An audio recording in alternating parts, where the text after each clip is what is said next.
आजच्या या सखोल चर्चेत आपण एका अतिशय महत्त्वाच्या प्रशासकीय आणि कायदेशीर घडामोडीचा वेध घेणार आहोत.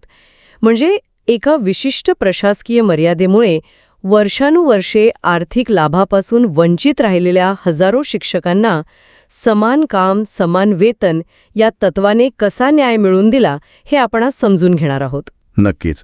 आणि एका जिल्ह्याचा प्रश्न संपूर्ण राज्याचं धोरण कसं बदलू शकतो हे पाहणं खरंच खूप रंजक आहे. हो ना.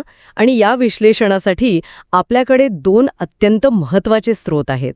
एक म्हणजे बुलढाणा जिल्हा परिषदेच्या मुख्य कार्यकारी अधिकाऱ्यांनी प्राथमिक शिक्षण संचालकांना पाठवलेलं 14 मे 2026 रोजीचं अधिकृत पत्र, आणि दुसरं म्हणजे ज्यावर या पत्राची पूर्ण भिस्त आहे तो मुंबई उच्च न्यायालयाच्या नागपूर खंडपीठाचा 8 मे 2026 रोजीचा ऐतिहासिक निकाल. खरं तर या दोन्ही दस्तावेजांचा एकत्रित अभ्यास केल्यावर प्रशासकीय गुंतागुंत आणि कायदेशीर न्याय यातील जो संघर्ष आहे तो अत्यंत स्पष्टपणे समोर येतो. अगदी बरोबर. म्हणजे एका बाजूला न्यायाधीशांचा संविधानावर आधारित दृष्टिकोन आहे, तर दुसऱ्या बाजूला बघा त्या निर्णयाची अंमलबजावणी करताना स्थानिक प्रशासनाची होणारी ओढाताण आपल्याला दिसते. हो.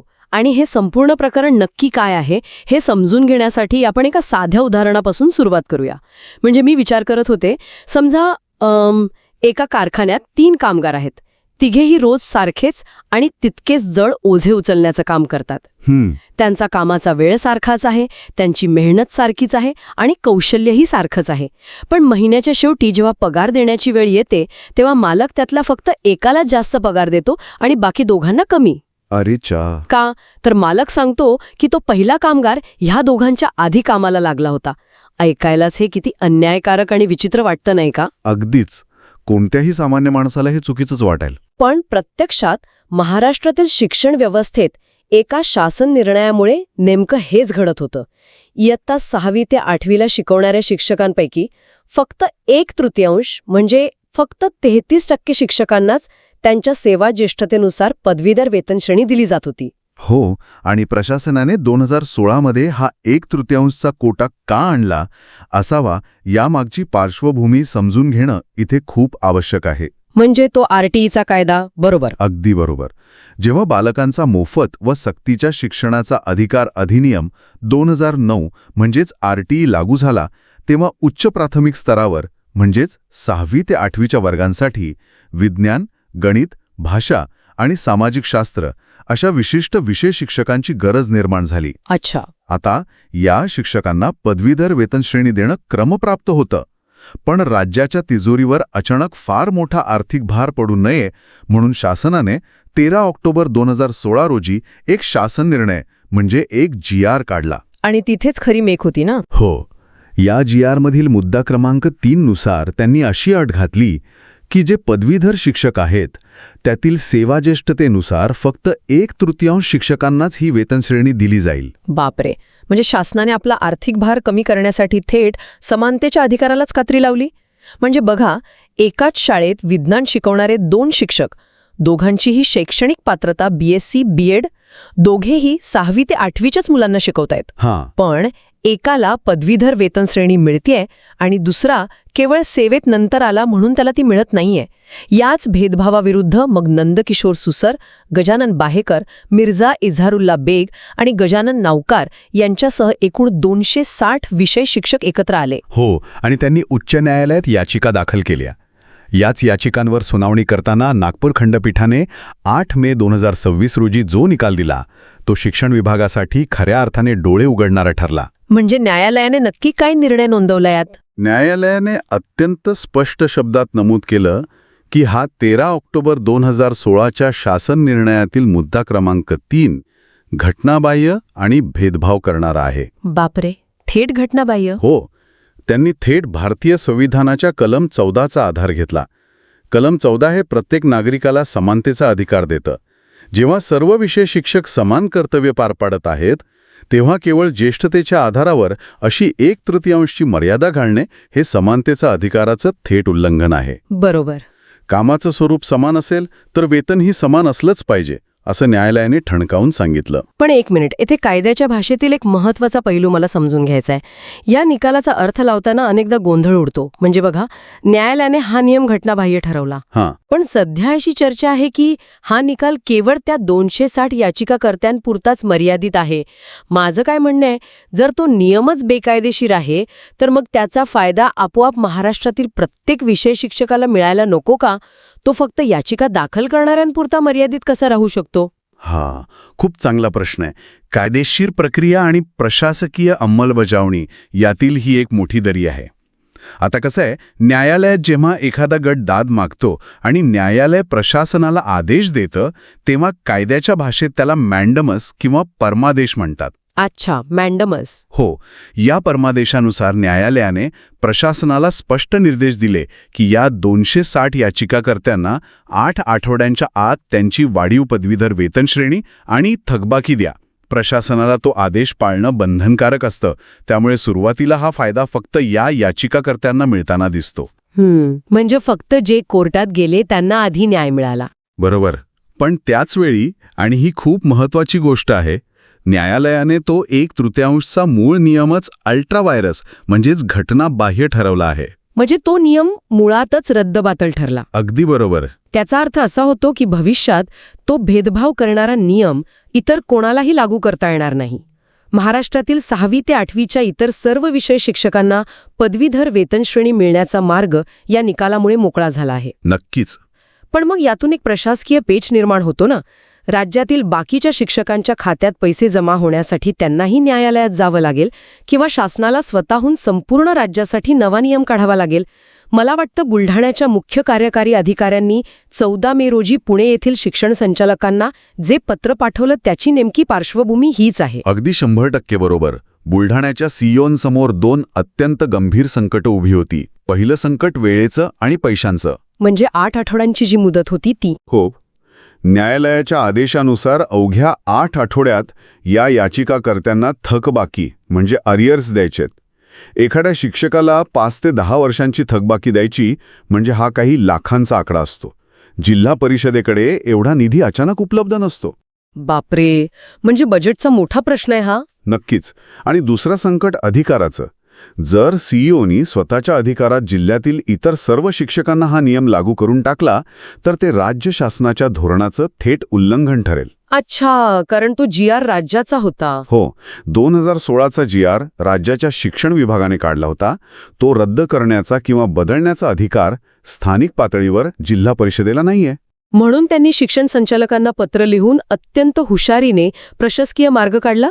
पत्रात त्यांनी स्पष्ट केले की न्यायालयाचा निर्णय हा धोरणात्मक बाब म्हणजेच पॉलिसी मॅटर असल्याने याबाबत उचित आदेश व्हावेत. बरोबर. म्हणजे ते अप्रत्यक्षपणे राज्यांना सांगत आहेत की आमच्याकडे हे 260 शिक्षक आले आहेत, आम्ही त्यांना थकबाकी देऊ, पण जर उद्या जिल्ह्यातील आणि संपूर्ण राज्यातील उरलेले हजारो शिक्षक न्यायालयात गेले तर प्रशासनाचा वेळ आणि पैसा दोन्ही वाया जाईल. अगदी तसंच.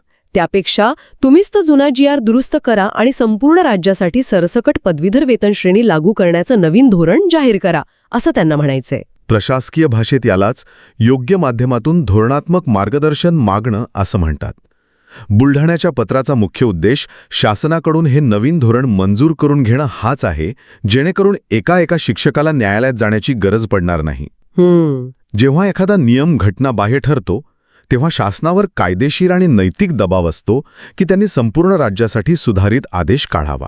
ते नवीन धोरण येईल तेव्हा येईल, पण मला सांगा, सध्या ज्यांच्या बाजूने निकाल लागला आहे त्या शिक्षकांना याचा प्रत्यक्ष लाभ कधीपासून मिळणार?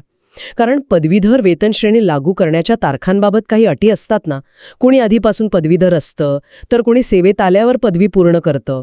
हो, आणि न्यायालयाने यावर कोणताही संभ्रम ठेवलेला नाहीये. त्यांनी 2 गट स्पष्ट केले आहेत. अच्छा. पहिले ते शिक्षक जे आधीपासूनच पदवीधर होते आणि विषय शिक्षक म्हणून नियुक्त झाले. बरोबर. त्यांना त्यांच्या नियुक्तीच्या दिनांकापासून पदवीधर वेतन श्रेणी लागू करण्याचे आदेश देण्यात आले आहेत. म्हणजे पहिल्या दिवसापासून. बरोबर.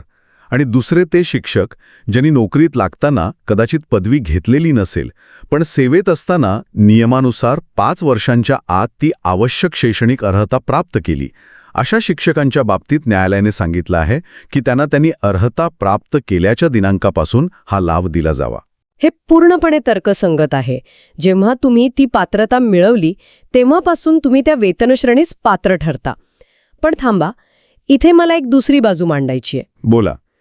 जर आपण म्हणतोय की 1/3 अट रद्द झाली आणि सेवा ज्येष्ठतेला महत्त्व उरलं नाही, तर जो शिक्षक गेली 15 वर्षे एका शाळेत शिकवत आहे आणि जो नवा पदवीधर शिक्षक कालच रुजू झाला आहे, त्या दोघांना आता समान पदवीधर वेतन श्रेणी मिळणार.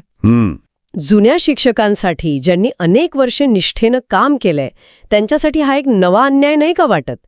सेवा ज्येष्ठतेला प्रशासनात काहीच किंमत उरलेली नाही का आता? हा अनेक जुन्या शिक्षकांच्या मनात येऊ शकणारा अतिशय स्वाभाविक प्रश्न आहे. पण इथे आपल्याला प्रशासकीय रचनेतील एक महत्त्वाची गोष्ट समजून घ्यावी लागेल. कोणती? सेवाज्येष्ठता पूर्णपणे संपलेली नाहीये.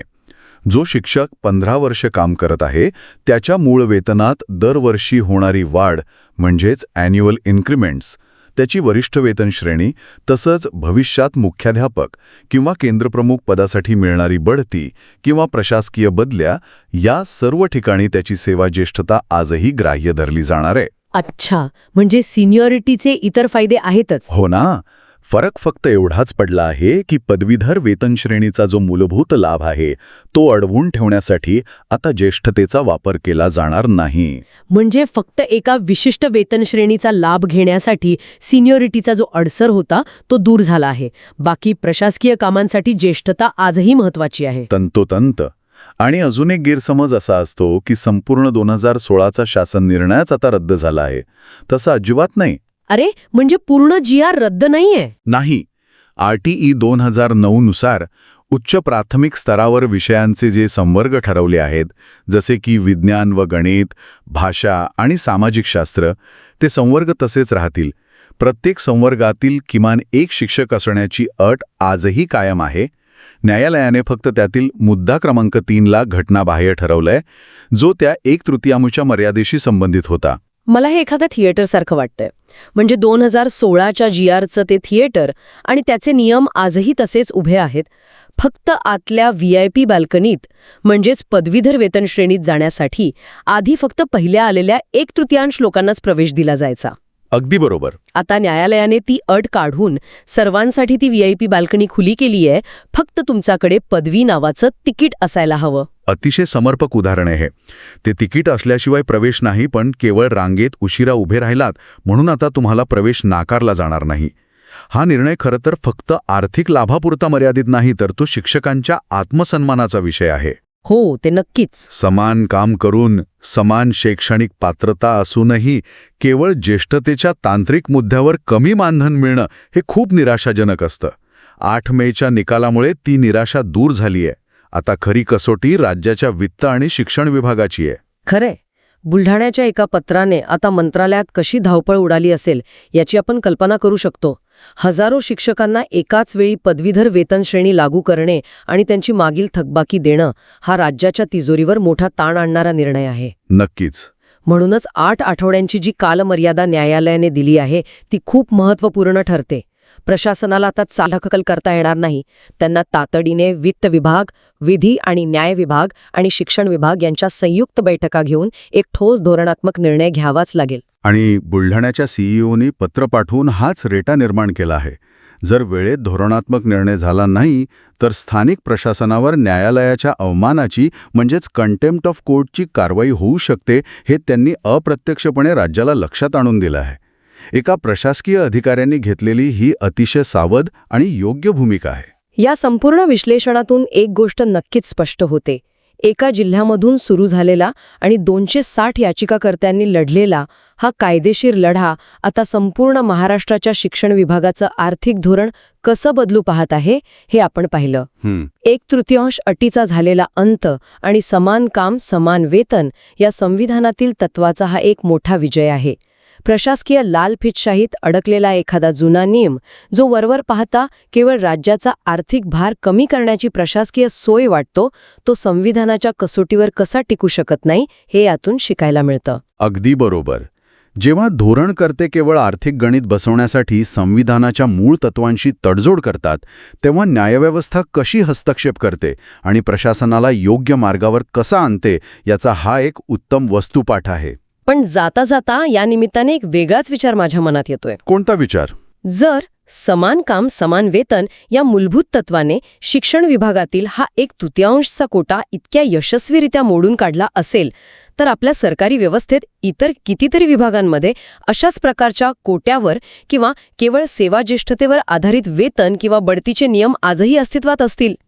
हा खूप मोठा प्रश्न आहे. जर या 260 शिक्षकांनी दिलेला लढा असा ऐतिहासिक निकाल आणू शकतो तर भविष्यात इतर सरकारी विभागांमधील अशा अन्यायकारक नियमांनाही असेच आव्हान दिले जाऊ शकते का?